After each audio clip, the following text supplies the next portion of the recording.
We were just playing with some of the applique stitches in menu B of the Husqvarna Viking Designer EPIC 2. We're talking blanket stitches, so we'll link right up here in this top corner to our blanket stitch video if you're interested. But in this one, we're going to talk about the satin stitches. And Viking has an amazing satin stitch that is built into this machine, and it's more than just a zigzag. So on a zigzag, it goes zig, zag, zig, zag, always jumping forward or down on your fabric as you go. And if you actually try to pick a zigzag, let's choose number 9 from the utility stitch menu, and you try to shorten it down to a short, see how it's not going all the way? It only brings those stitches so far. And people always ask, well, where's this, how do I get it to be a satin stitch? Because a satin stitch is usually a zigzag all squished together. But better yet, I said this stitch is different than the other stitch. So when you come to applique stitches in menu B, you're looking at stitch 10, 11, and 12. Well, then you just keep on going because all these stitches are unique versions of a satin stitch with a little extra pop along the edge. Wouldn't those be fun to cover up a raw edge?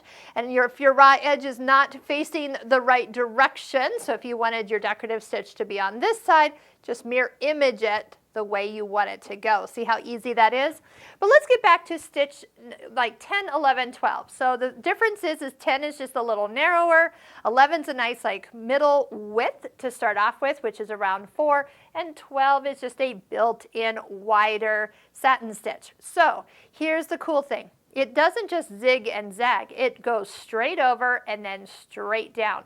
So when you actually see it stitched out, it's a very straight across satin stitch, and it just fills in so smoothly. You'll notice you're already to a shortened stitch length at 0.8, but the machine doesn't know the thickness of thread you're using. So if you're using a little thinner thread and you're not getting the nice solid look that you're probably after, touch the minus sign a touch or 2. You can see how it got darker on screen. And then do make sure you use foot B. That has the cutout underneath. We'll be using today the clear foot that's open, and that also has this cutout. So as you produce a really thick satin stitch, it doesn't get hung up on the foot. There's also a little red mark right in the center of that foot. And this allows you to, I'm going to just pick kind of the number 11, and usually I like it somewhere between 3 and 3.5. So you can narrow it in between those 3 widths and get it to your liking. But then you can touch this little white toggle switch. And at this point, you can move the satin stitch needle position. So you're like right justifying it if you do minus, and if you do plus, you're moving it to the the left and then to the right, yes. And you can actually use and define where you want that stitch and use that mark on the foot to perfectly guide right where the edge of the foot is. What you want with a satin stitch is that the majority of the stitch to be on the applique fabric. So the needle, as it swings to the right, should just barely go off your your applique fabric. So it should barely come into your background fabric. Now you'll notice that I do have some stabilizer underneath. If you don't, this fabric's going to kind of start to wave and ruffle. We don't want that. We want a nice smooth applique. This is usually a tear away. You do tear that away once you're done. Okay, so let's dial in the perfect satin stitch for the little variegated thread I've got on the machine. We'll have kind of a fun little pop of color. And then also, if you haven't already treated yourself to an open toe foot, you'll see why I love it so much. So I'm back on the default settings of this stitch. Remember I said that it will stitch right down the middle of the foot. So you can see that my red line guided along the raw edge is kind of catching a little of the fabric and a little of the background. So what if we took and moved that needle position a little bit to the left side. So now, oh yeah, that's much better. See how I can guide the edge of the fabric with the mark on the foot, and then the majority of the stitch is actually being placed on the applique fabric. Now usually you have this fused down and it's going to hold in place. It's going to move it around a little bit. So I'm going to just hold it.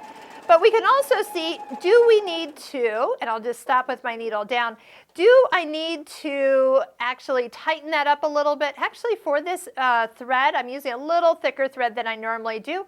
It is filling in nicely. If you are going around a curve, you'll want to stop with your needle down and let that foot kind of hover and pivot. And then you're going to just turn your fabric a little at a time as you work your way around a curve. That takes a little practice, and then also, like, what do you do when you get to a corner? Now, there is a tapering feature in this machine. So if you had selected a tapering stitch, we could have mitered that corner for you. For today, we'll just go ahead and stitch down. We'll want to stop on the right side. We'll do one more and tap. All right, and then we can just come back over the top of that stitch. That takes a little practice. Again, that's why the tapering stitches are an option. How about for fun, let's just take one of those other stitches I was talking about. I am going to mirror image it. And yeah, I think I'm just going to go ahead and let it stitch out just so you can see another version. So this would be a great place to use your start-stop button. And this is why it's a great time to also sew out all your decorative stitches so you can actually see the potential. So instead of a boring satin stitch, what if we could say you could have a awesome satin stitch? So you can kind of see the fun decorativeness to it. Oh, I like how the variegated thread kind of came back and made that extra little row right along there as it's stitched. So fun things to do. You could make that a little bit wider. That was a default setting of 7 millimeters wide. We could have gone all the way up to 9 millimeters wide, which is why you probably bought this machine in the first place, is so you could have those wider stitches. Trust me, the open toe foot is worth it. It is something to add to your collection.